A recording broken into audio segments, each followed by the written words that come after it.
আসসালামু আলাইকুম। আরেকটি এমসিকিউ নিয়ে আপনাদের সামনে হাজির হয়েছি। সেটা হলো ডোন্ট কাম টুমরো আনলেস কি হবে? I will phone, I phoned, I have phoned নাকি আইফোন। এখানে আগামীকাল এসো না যদি না আমি। আমরা স্বাভাবিকভাবে আগামীকাল তোমার আসা দরকার নাই, যদি না আমি আপনাকে ফোন দেব, ফোন দিলে পরে আসবা। ফোন দেব, আসবা, এই কথাটা কি মনে হয় না যে ফিউচার? আমি আপনাকে ফোন দেব, লাস্টে ব থাকলে আমরা যারা ফিউচার হয়।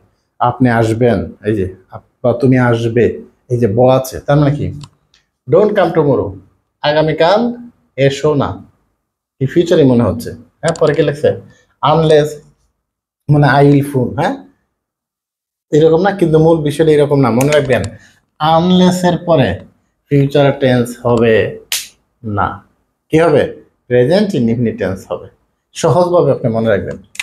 তার মানে এই জন্য এটা হবে না। আর এটা তো হতেই পারে না, পাস্ট টেন্স এখানে কিভাবে হবে? আর এটা আই হ্যাভ ফোন, এটা হবে না। তার মানে এটা আনসার কোনটা? এটা don't come tomorrow unless I phone, মানে আগামীকাল এসো না আমি যদি ফোন, আনলেস আইফোন, আমি যদি ফোন না দিই আগামীকাল এসো না, এটা হলো সঠিক।